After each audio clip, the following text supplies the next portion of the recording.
ಬೇಕಾಗಿರ್ತಕ್ಕಂಥ ಶಿಕ್ಷಣ ಸರಿಯಾಗಿ ಸಿಗ್ತಾ ಇಲ್ಲ, ಅಥವಾ ನಮ್ಮ ಅಣ್ಣ ಅದಾನ ಸರ್, ಅವ್ನು ಸರಿ ನನ್ನ ಜೊತೆ ಕಲಿಬೇಕಾಗಿತ್ತು, ಆದರೆ ಅವ್ನು ನಮ್ಮಪ್ಪ ತೊಗೊಂಡೋಗಿ ಯಾವುದೋ ಒಂದು ಇಟಂಗಿ ಬಟ್ಟಿದು ಅಥವಾ ಮತ್ತೊಂದು ಯಾವುದೋ ಕೆಲಸಕ್ಕೆ ನಮ್ಗೆ ಕಳಿಸ್ಬಿಟ್ಟಿದ್ದಾನೆ ಸರ್, ಪಾಪ ಅವನು ನನ್ನನ್ನು ಖಾಲಿ ಕಲಿಬೇಕಾಗಿತ್ತು, ಅವನಿಗೆ ಖಾಲಿ ಬಿಡಿಸ ನಮ್ಮಪ್ಪ ಅಂತ ಹೇಳಿದ್ರೆ ಅವನ ಮೇಲೆ ಸೂಕ್ತವಾಗಿರ್ತಕ್ಕಂಥ ಕಾನೂನು ಕ್ರಮವನ್ನು ತಗೊಳ್ಳಿಕ್ಕೆ ಸಹಿತ ಸಾಧ್ಯತೆಗಳಿದಾವ. ಸೊ ನಾವೆಲ್ಲ ಶಾಲೆ ಒಳಗೆ ನಿಮಗೆಲ್ಲ ನಿರಂತರವಾಗಿ ಅವೇರ್ನೆಸ್ಸನ್ನು ಮೂಡಿಸ್ತಾ ಇದ್ದೀವಿ. ಏನಾದರೂ ಸಮಸ್ಯೆಗಳು ಬಂದರೆ, ಮಕ್ಕಳ ಹಕ್ಕುಗಳಿಗೆ ಸಂಬಂಧಪಟ್ಟಿರ್ತಕ್ಕಂಥ ಯಾವುದೇ ಸಮಸ್ಯೆಗಳು ಬಂದರೆ ನಾವು ಮಾಡಬೇಕಾಗಿರ್ತಕ್ಕಂಥ ಕಂಪ್ಲೇಂಟ್ ಮಾಡಲಿಕ್ಕೆ ಒಂದೇ ಒಂದು ನಂಬರ್ ಇದೆ ನಮ್ಮ ಹತ್ರ. ಯಾವುದು? 109.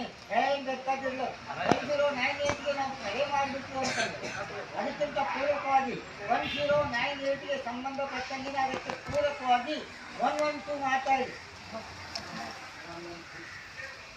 1098 ಅದು 4 ಅಕ್ಷರಗಳಾಗ್ಬಿಟ್ಟು 4 ಅಂಕೆಗಳಾಗ್ಬಿಟ್ಟು ನನಗೆ ಪುಸ್ತಕಗಳು ಗೊತ್ತಿಲ್ಲ, ಅದು 112 ಮಾಡಿಬಿಟ್ಟು ಅಂತ ಎಲ್ಲ ರೀತಿಯಾಗಿರ್ತಕ್ಕಂಥ ಪೊಲೀಸ್ ಇಲಾಖೆಯಿಂದ ಹಿಡ್ಕೊಂಡು ಪ್ರತಿಯೊಂದು ಇಲಾಖೆಯವರು ನಮ್ಮ ರಕ್ಷಣೆಗೆ ನಿಲ್ತಾರೆ.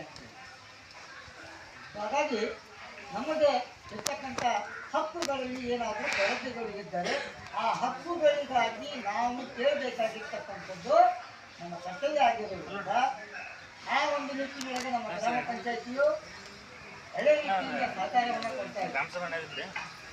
ನಾವು ಪ್ರತಿ ಗ್ರಾಮ ಪಂಚಾಯತಿಗೆ ಹೋಗಿ ವಿನಂತಿ ಮಾಡಿಕೊಂಡಾಗ ಅವರು ತಕ್ಷಣ ಸ್ಪಂದಿಸಿ ಹತ್ತರೊಳಗೆ ನಿಭಾಯಿಸುವಂಥ ಕೆಲಸವನ್ನು ಮಾಡಿದ್ದಾರೆ.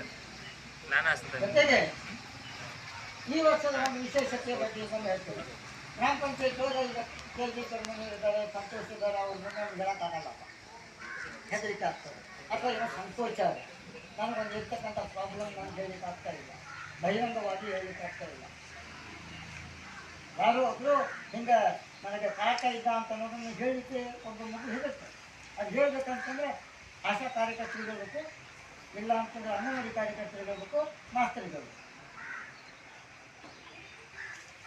ಅದು ಕೂಡ ಧೈರ್ಯವನ್ನು ಮಾಡೋದಿಲ್ಲ ಒಬ್ಬ ಮಗು.